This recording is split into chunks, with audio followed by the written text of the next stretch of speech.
आभार मानेन. पण हे जे तुम्ही सगळे एकत्र आलेला आहात हे फार महत्वाचं आहे. कुठचाही राजकीय कॉल न देता, कुठचंही ऑर्गनाइज ॲजिटेशन न करता तरुण मुला मुलींनी टाकले की आम्ही एका ठिकाणी येतोय, छत्रपती शिवाजी महाराज पार्क मध्ये शिवतीर्थावर येतोय. तुम्ही सगळे आलेला आहात, मी तुमचं अभिनंदन करतो. हेच असंच दिल्लीला हलवू शकतो आपण. आपण दोन लोकांसाठी एकत्र आलेलो आहोत, सोनम वांगचुक आणि अभिजित दिपके. तसं पाहिलं तर पहिलंच सरकार चर्चेला पाठवू शकलं असतं आपल्याकडे, बरोबर आहे ना. पण ते नाही करता लाठीचार्ज केला, टिअर गॅस सोडले, सगळं काय केलं. राग हा व्यक्त होणार आणि हा जगभरात व्यक्त होणार आहे. आपण दुपारपासून सगळे इथे आलेला, खरोखर तुमच्या या ताकदीला मी सलाम करतो. आम्ही दोघेही तुमच्या ताकदीला सलाम करतो. ही देशाची युवा शक्ती आहे, ही महाराष्ट्राची युवा शक्ती आहे, ही मुंबईची युवा शक्ती आहे. I don't see borders of religion, I don't see borders of caste, I don't see borders of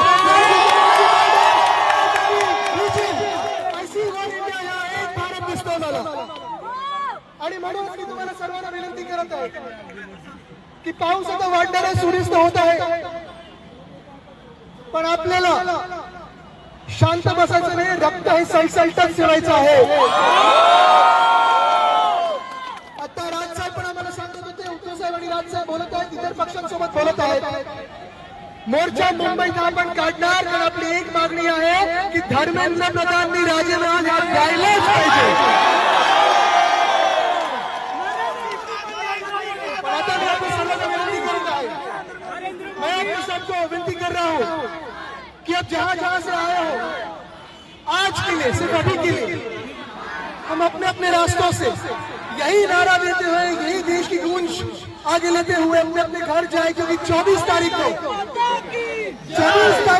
सगळ्यांनी ऐकून घ्या, 24 तारखेला आपल्या सर्वांना पुन्हा एकदा इथेच मासाहेब मीनाताई ठाकरेंच्या पुतळ्याजवळ यायचं आहे.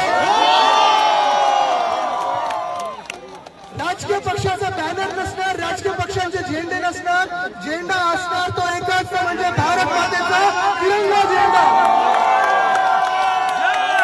4 वाजल्यापासून 24 तारखेला 24th फ्रायडे, परवा तुम्हाला सगळ्यांनी यायचंय. आणि आपल्याला 5 वाजता सगळ्यांनी राष्ट्रगीत